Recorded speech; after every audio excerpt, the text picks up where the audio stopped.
J'avais envie d'avoir une petite discussion de cœur à cœur, un petit moment d'intimité aujourd'hui. Et il y a un sujet que j'aimerais aborder ici, ça me tient à cœur ces derniers jours. Et du coup, j'ai choisi de démarrer ma série avec ce dernier. Donc c'est l'idée du karma et de la réconciliation.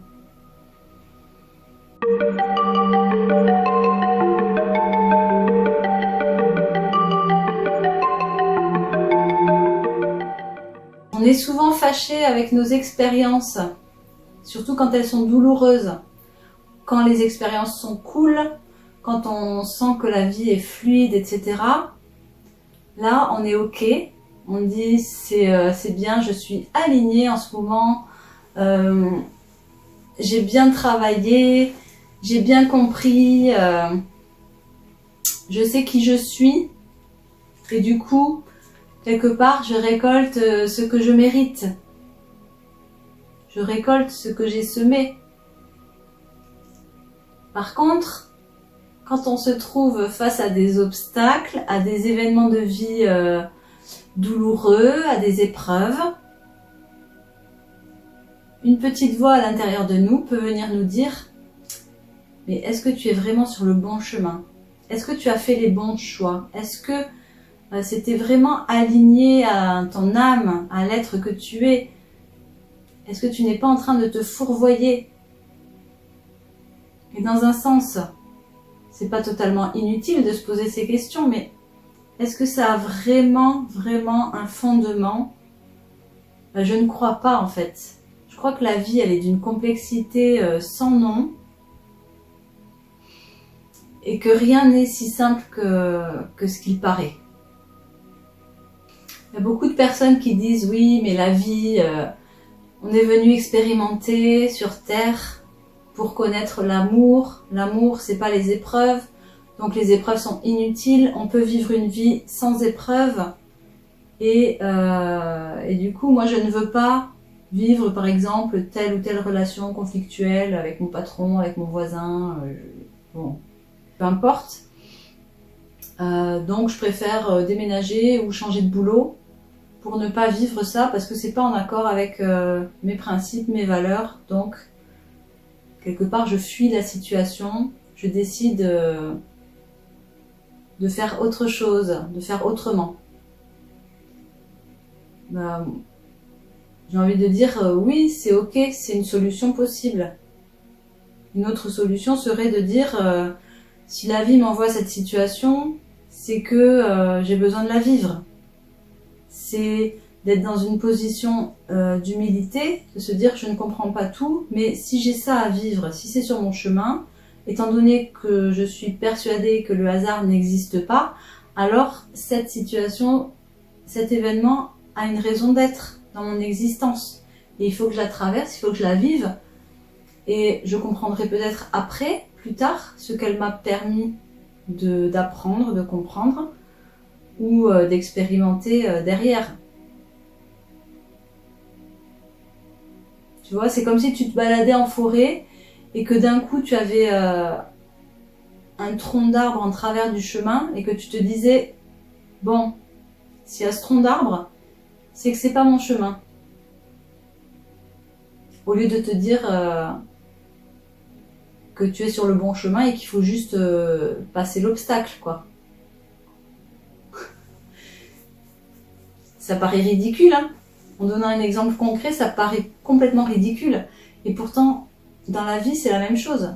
C'est pas parce que tu as un obstacle sur le chemin que c'est pas le chemin. Maintenant, quand on s'incarne, effectivement, on n'arrive pas seul. On arrive avec tout un bagage karmique, émotionnel, expérientiel, qui est en fait inconscient et qui va se révéler dans quoi? Dans la vie.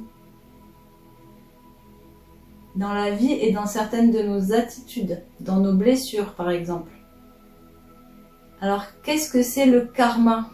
Le karma, c'est cette loi en fait qui est une loi d'évolution et une loi d'amour qui vise à ce que toutes les forces, les charges énergétiques soient équilibrées. Parce que dans l'univers et en nous, il y a des forces d'opposition en fait. Il y a ce qu'on appellerait la lumière et puis il y a l'ombre.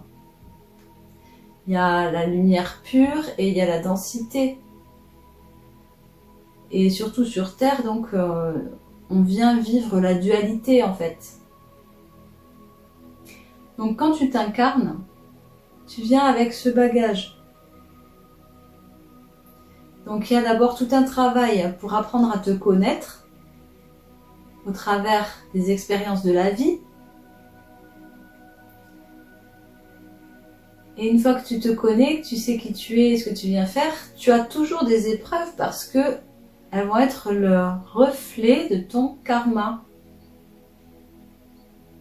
Si tu veux, c'est comme si tu portais un karma intérieur. Karma intérieur, ce serait les blessures, ce serait les faiblesses, ce serait voilà, tout ce qui fait ta personnalité, le côté fragile de ta personnalité, le côté inadapté de ta personnalité, des choses comme ça. Et d'un autre côté, tu as le karma extérieur, c'est-à-dire ce que la vie va te mettre en opposition à qui tu es. Le tout étant d'arriver à concilier karma intérieur et karma extérieur, en fait.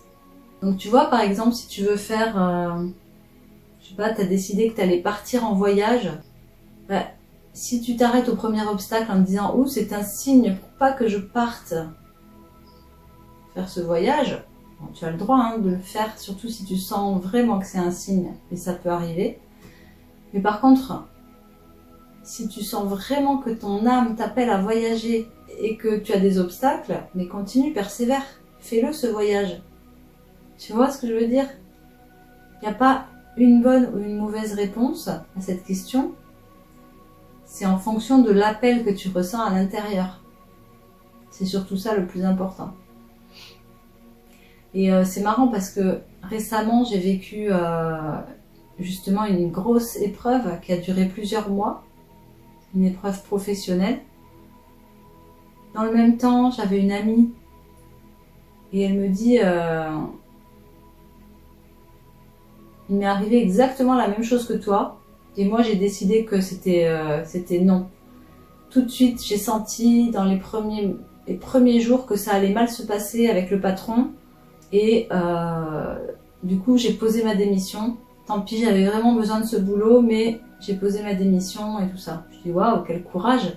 C'est très courageux de ta part. Elle me dit oui, mais je sentais que voilà, j'avais pas envie de vivre ça. Moi maintenant, je veux qu'on me respecte, donc je m'affirme dans ce sens-là. Je lui dis oui, je comprends totalement.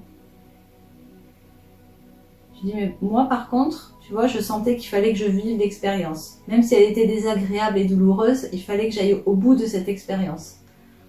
Et du coup, c'était très intéressant la discussion qu'on a pu avoir autour de ça et que j'ai pu avoir aussi avec d'autres personnes à partir de cet échange-là, initial. Parce que ça montre qu'il n'y a pas un chemin possible, il y en a toujours plusieurs. Il y a toujours plusieurs voies, plusieurs issues à une même situation. Et ça va être fonction de ce que tu ressens à l'intérieur, de ton appel intérieur. Parce que, là en l'occurrence, moi je savais que j'étais à ma place dans cette expérience. Même si elle était difficile, douloureuse, que ça me mettait en difficulté tous les jours, et ça pendant 7 mois, eh ben, je ne voulais pas lâcher, je voulais pas me mettre en arrêt, je voulais pas partir, je voulais pas changer, je voulais vivre cette expérience. Et c'est pas être masochiste, c'est simplement que j'avais cette impression, cette intuition que c'était de l'ordre du karma. Pourquoi? Parce que c'était la 3e fois qu'on me présentait cette situation. Donc je me suis dit, jamais 203 déjà, ça c'est vrai. Et puis, c'est pas pour rien que ça m'arrive en fait. quand une situation se présente plusieurs fois sur ton chemin, c'est qu'il faut la vivre, c'est qu'il faut la traverser, la comprendre ou la résoudre. Si c'est de l'ordre du karma et que tu fuis toujours la situation, bah t'inquiète pas, tu la retrouveras dans une autre vie. Hein. Tu peux passer toute ta vie à fuir l'expérience, on te la représentera à ta prochaine incarnation. Tu peux te dire, ouais mais ce sera pas moi, je m'en fous. Non, ça sera toi, sous une autre forme, différemment, mais tu revivras ça en fait. Donc pourquoi lutter? Je suis pas en train de dire qu'il faut se mettre en danger, il faut accepter l'expérience dans la limite du raisonnable. Parce que moi, en l'occurrence, j'étais pas en danger physiquement ni psychiquement, parce que j'y allais en conscience en fait. Et c'est là où je mettrai une petite nuance, c'est que si tu vis une expérience très douloureuse mais que tu sens que t'as pas les épaules, ben évidemment, fuis, mets-toi en arrêt, fais quelque chose, mais ne reste pas là en fait. En fait, c'est toujours une question d'écoute intérieure. De connaître un petit peu ses limites, de savoir un petit peu où on en est et ce qu'on veut. Mais penser qu'une vie sans épreuve, c'est une vie qui répond à un alignement, c'est faux. La vie te présentera toujours des épreuves en fait. Je voulais parler de ça aujourd'hui.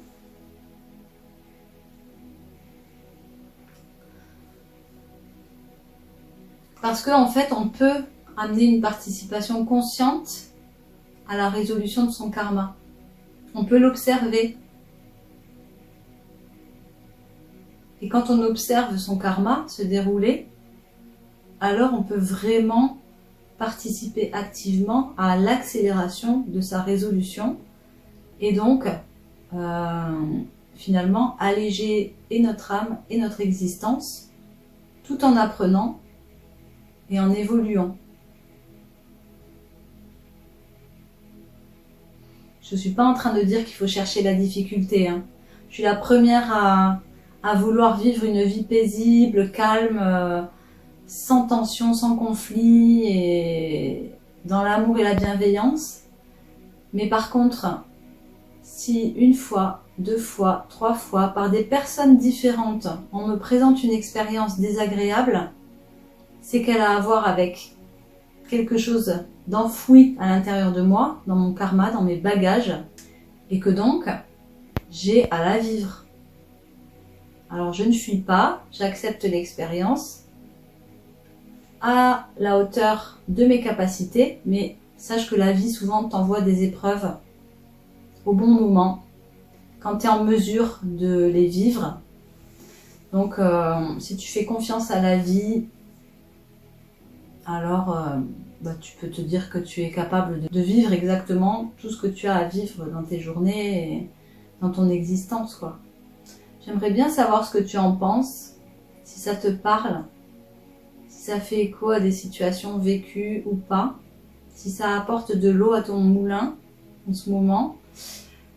Et écoute, si tu es dans le dur des épreuves, je te souhaite beaucoup de courage. Et t'inquiète pas, de toute façon, la roue finit toujours par tourner, que ce soit celle du karma ou celle des opportunités. Il y a toujours un moment où ça se débloque. Il faut juste attendre que ça soit le bon moment. C'est souvent une question de cycle personnel, cycle de vie. Et tout est fait pour ton évolution, sois-en bien certain, certaine. Je te souhaite un bon tea time et puis je te dis à bientôt.